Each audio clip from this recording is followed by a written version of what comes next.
Kali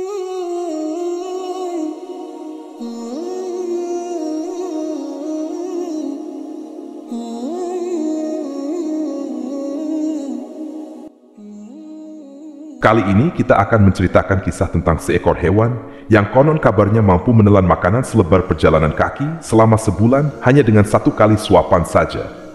Hewan ini juga ada dalam dua kisah Nabi di zaman yang berbeda, dengan selisih waktu sekitar 100 tahun.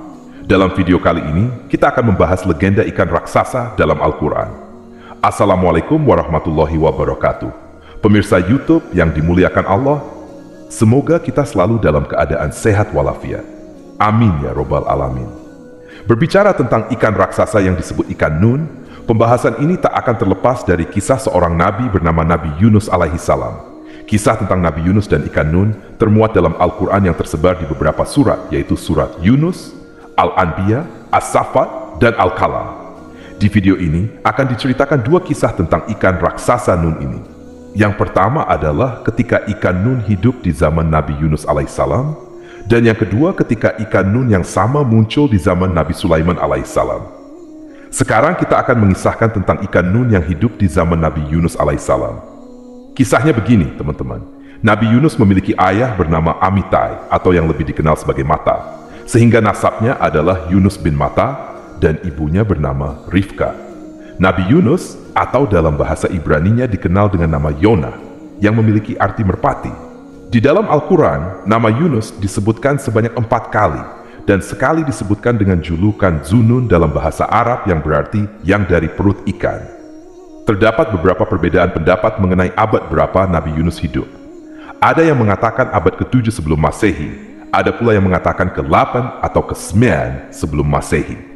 Namun, tercatat dalam sejarah bahwa Nabi Yunus adalah seorang nabi dari kerajaan Israel atau Samaria pada sekitar abad ke-8 sebelum Masehi dan hidup pada masa kekuasaan Raja Samaria, Yeroboam bin Yoas. Beliau disebutkan berasal dari Palestina, yang saat itu dikenal sebagai negeri Syam. Nabi Yunus diutus setelah masa Nabi Ilyas dan Ilyasa berakhir. Dan uniknya, lokasi dakwah beliau bukanlah di tanah kelahirannya, melainkan di tempat yang jauh dari Syam atau Palestina. Nabi Yunus diutus oleh Allah Subhanahu wa Ta'ala kepada kaum yang bernama Ninawa, yang juga dikenal sebagai Niniwe. Kaum Ninawa ini berada di daerah Mosul yang saat ini terletak di Irak. Ini berarti Nabi Yunus adalah seorang pendatang di negeri Ninawa tersebut. Pada masa itu, di negeri Ninawa terdapat sebuah kebudayaan atau tradisi turun-temurun, yaitu menyembah patung-patung atau berhala, sehingga mereka kufur dengan menyembah berhala. Oleh karena itu, diutuslah Nabi Yunus yang datang dari Syam ke Irak untuk mendakwahi penduduk Ninawa agar mereka bertauhid dan hanya menyembah Allah Subhanahu wa Ta'ala. Berhari-hari, berbulan-bulan, dan bahkan bertahun-tahun Nabi Yunus mendakwahi mereka. Namun penduduk Ninawa tetap enggan meninggalkan berhala-berhala mereka.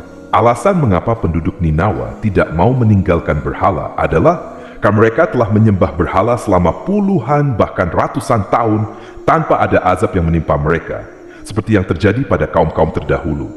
Padahal, mereka telah mendengar kisah kaum terdahulu yang dibinasakan oleh Allah Subhanahu wa Ta'ala karena menyembah berhala. Mereka menyadari bahwa apa yang mereka lakukan adalah salah, namun mereka justru menunggu azab datang terlebih dahulu sebelum bertobat. Maka, ketika itu seluruh orang dari kaum ini tidak mau mendengar seruan dari Nabi Yunus alaihissalam. Terlebih lagi, Nabi Yunus adalah seorang pendatang, bukan berasal dari kampung tersebut.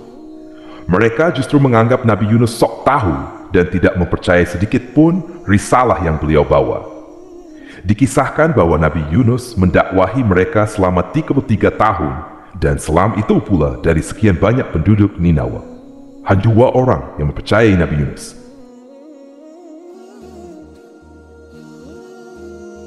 Mereka berkata, "Sudahlah Yunus, urusi saja hidupmu sendiri. Jika engkau ingin memiliki pengikut, berdakwahlah di kampung halamanmu." Nabi Yunus, yang merupakan manusia biasa, mendengar hinaan dan penolakan itu. Beliau merasa kecewa dan marah. Suatu hari Nabi Yunus memutuskan untuk pergi meninggalkan kaumnya. Saat itu, Yunus pergi dalam keadaan hati yang kecewa dan marah. Beliau berjalan menuju sebuah dermaga dan meminta izin untuk menumpang di sebuah kapal, meskipun kapal tersebut sebenarnya sudah kelebihan muatan. Namun, nahkoda kapal tetap mengizinkan Nabi Yunus untuk ikut serta.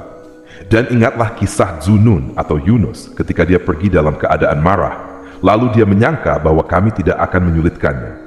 Maka dia berdoa dalam keadaan yang sangat gelap. Tidak ada Tuhan selain Engkau, Maha Suci Engkau. Sungguh aku termasuk orang-orang yang zalim.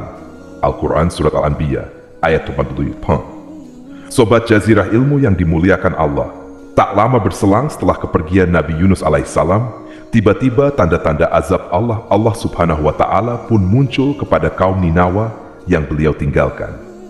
Langit berubah menjadi merah, seolah-olah seperti kobaran api yang membara. Orang-orang Ninawa pun menjadi ketakutan dan baru menyadari kebenaran peringatan Nabi Yunus alaihissalam. Namun saat itu Nabi Yunus telah meninggalkan mereka. Mereka pun bingung harus meminta tolong kepada siapa. Mereka kembali teringat pada nasib orang-orang yang tidak bertakwa seperti mereka, yang dibinasakan Allah pada zaman dahulu. Menurut tafsir dari Ibnu Katsir, dijelaskan bahwa warga Ninawa ketika itu menyadari kesalahannya karena telah menghina Nabi Yunus dan mendustakan risalah yang dibawanya.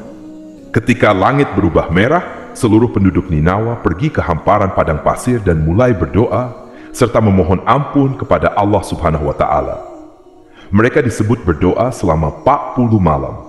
Akhirnya Allah Subhanahu wa Ta'ala berkenan memberikan pengampunan dan membatalkan azab yang akan ditimpakan kepada mereka. Kita kembali ke kisah Nabi Yunus yang menaiki kapal. Setelah kapal yang ditumpangi Nabi Yunus berada di tengah lautan, atas izin Allah Subhanahu wa Ta'ala, tiba-tiba terjadi badai yang cukup besar hingga kapal dihantam gelombang ombak yang besar. Kapal itu terombang-ambing dan beberapa bagian mulai rusak. Kapal tersebut perlahan-lahan mulai tenggelam. Nahkoda dan orang-orang di kapal berpikir bagaimana caranya agar kapal tidak tenggelam. Mereka memutuskan untuk membuang barang-barang bawaan agar beban kapal berkurang. Setelah semua barang dibuang, kapal menjadi sedikit lebih stabil. Namun, pengurangan beban masih dirasa kurang karena kapal masih terus tenggelam. Jika dibiarkan, semua orang di kapal itu akan tenggelam. Akhirnya, mereka memutuskan untuk membuat undian. Siapapun yang namanya keluar dalam undian, dia harus keluar dari kapal. Nama pertama yang keluar dalam undian itu adalah Nabi Yunus alaihissalam. Namun orang-orang merasa tidak tega untuk melempar Nabi Yunus ke laut karena beliau adalah pria terhormat. Mereka pun melakukan undian ulang, namun nama Nabi Yunus kembali keluar.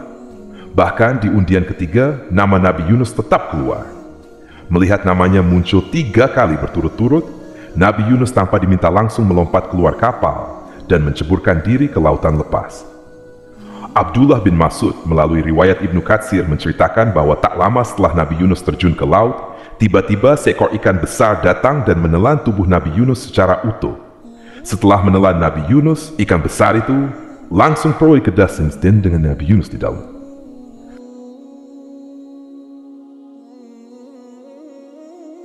Perutnya atas izin Allah Subhanahu wa Ta'ala. Tak sedikit pun Nabi Yunus terluka akibat insiden itu. Namun sesaat setelah ditelan, Nabi Yunus kaget dan sempat pingsan beberapa saat.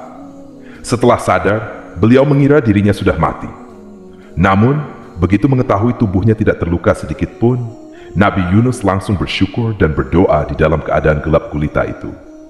Mendengar doa dari Nabi Yunus alaihissalam, Allah Subhanahu wa Ta'ala memaafkan Nabi Yunus yang sejatinya Allah Subhanahu wa Ta'ala berencana mengurung Yunus hingga hari kiamat. Namun, karena doanya tersebut, akhirnya Allah Subhanahu wa Ta'ala mengeluarkan Nabi Yunus dari dalam perut ikan itu. Sungguh Yunus benar-benar termasuk salah seorang rasul. Ingatlah ketika dia lari ke kapal yang penuh muatan, kemudian dia ikut diundi, ternyata dia termasuk orang-orang yang kalah dalam undian. Maka dia ditelan oleh ikan besar dalam keadaan tercela. Maka sekiranya dia tidak termasuk orang yang banyak berzikir dan bertasbih kepada Allah, niscaya dia akan tetap tinggal di perut ikan itu sampai hari kebangkitan. Al-Quran Surat As-Saffat. Pertanyaannya adalah, apakah jenis ikan besar yang menelan Nabi Yunus itu? Ada riwayat yang mengatakan ikan itu adalah ikan paus, tetapi di Al-Quran sebenarnya tidak dijelaskan secara rinci tentang jenis ikan tersebut. Al-Quran hanya menyebutkan ikan besar. Jadi, ada 2 kemungkinan teman-teman. Pertama, benar kalau ikan itu adalah ikan paus. Sementara yang kedua, mungkin saja itu adalah jenis ikan lain yang memang khusus Allah Subhanahu wa Ta'ala ciptakan untuk menguji Nabi Yunus alaihissalam. Teman-temanku seiman, singkat cerita, Ikan besar yang menelan Nabi Yunus itu pun menepi ke pinggir sebuah pantai. Nabi Yunus dimuntahkan oleh ikan ini dalam keadaan tetap hidup. Namun, kondisi Nabi Yunus ketika itu sangat memprihatinkan. Beliau jatuh sakit dan badannya sangat lemah, karena selama di dalam perut ikan, beliau kekurangan makanan dan minuman. Ditambah lagi, pulau tempat dia terdampar adalah pulau yang memiliki tanah tandus, sehingga cukup sulit untuk mencari makanan. Tetapi teman-teman, Allah Subhanahu wa Ta'ala lagi-lagi menolong utusannya ini. Atas izin Allah, di sekitar pulau itu tumbuh sebuah pohon semacam pohon labu, dan Yunus memakan buah dari pohon tersebut sampai badannya kembali membaik seperti sedia kala. Kemudian kami melemparkan dia ke daratan yang tandus, sedang dia dalam keadaan sakit. Kemudian untuk dia kami tumbuhkan sebatang pohon dari jenis labu, dan kami utus dia kepada 100.000 orang atau lebih, sehingga mereka beriman. Karena itu kami anugerahkan kenikmatan hidup kepada mereka hingga waktu tertentu. Al-Quran As-Saffat ayat 1-5. Kisah kedua yang berhubungan dengan ikan nun ini berasal dari kitab yang berjudul Durratun Nasihin, karya dari Syekh Utsman bin Al-Hasan bin Ahmad Asy-Syakir Al-Kaubawi. Kisahnya begini, teman-teman. Nabi Sulaiman adalah seorang nabi sekaligus raja yang sangat sukses. Sebagai raja, Nabi Sulaiman memiliki kekayaan yang luar biasa banyak. Diceritakan dalam berbagai literatur dan dalam Al-Quran, kekayaan Nabi Sulaiman alaihissalam sangat melimpah. Banyak ulama berpendapat Nabi Sulaiman adalah manusia paling kaya yang pernah Allah Subhanahu wa Ta'ala ciptakan. Walaupun diberi harta yang melimpah, Nabi Sulaiman tetap seorang hamba yang selalu taat dan beriman kepada Allah Subhanahu wa Ta'ala. Dengan harta yang begitu banyak, Sulaiman tidak pernah sombong atau pelit, dan beliau terkenal sebagai raja yang sangat senang bersedekah. Pada suatu hari, terlintas di benak Nabi Sulaiman untuk memberi makan semua makhluk hidup di muka bumi ini, termasuk hewan di darat, di laut, dan di udara. Kemudian Nabi Sulaiman meminta izin kepada Allah Subhanahu wa Ta'ala. Ya Allah, ya Rabb, perkenankan hamba menyediakan makanan untuk semua makhluk hidup setahun penuh. Allah Subhanahu wa Ta'ala berfirman, sungguh engkau tidak akan sanggup. Akhirnya, ketika Nabi Sulaiman telah mengantongi izin dari Allah Subhanahu wa Ta'ala, Nabi Sulaiman langsung memerintahkan pasukannya, baik dari kalangan jin maupun manusia. Mereka ditugaskan untuk mendata semua makhluk yang ada di muka bumi. Setelah selesai mendata jumlah seluruh makhluk hidup yang akan diberi makan, mereka pun mulai memasak dan mengumpulkan berbagai macam makanan. Nah, makanan yang telah masak dan jadi itu mereka letakkan di sebuah padang pasir yang sangat luas.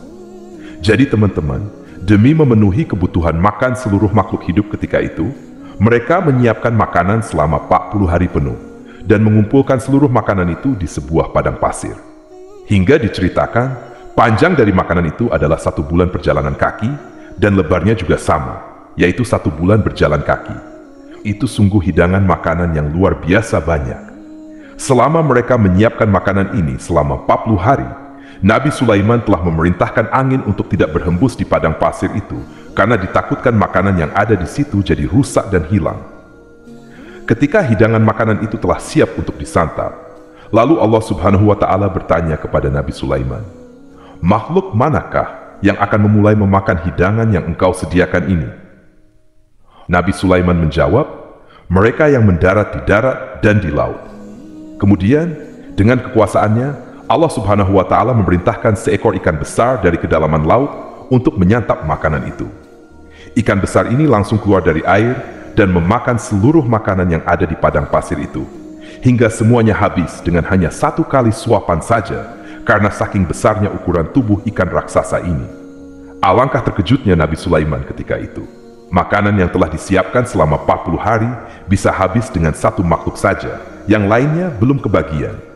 Bahkan ikan raksasa ini setelah selesai menyantap hidangan, berkata kepada Nabi Sulaiman, wahai Sulaiman, kenyangkanlah perutku sekarang, aku masih merasa lapar. Pada saat itu, Nabi Sulaiman langsung bersujud sambil menangis kepada Allah Subhanahu wa Ta'ala.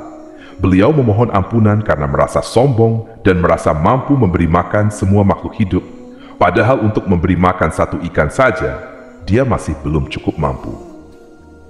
Kisah Nabi Sulaiman ini memberikan kita pelajaran dan peringatan bahwa Allah Subhanahu wa Ta'ala itu benar-benar maha kaya, dan tak ada yang bisa menandingi kekayaannya.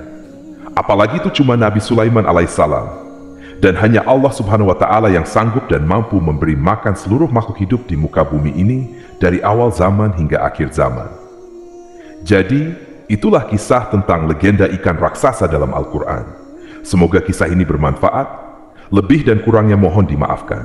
Yang benar datangnya dari Allah Subhanahu wa Ta'ala, khilaf atau keliru itu datangnya dari saya pribadi sebagai manusia biasa. Sampai ketemu di kisah-kisah seru yang penuh makna selanjutnya. Saya akhiri. Wassalamualaikum warahmatullahi wabarakatuh.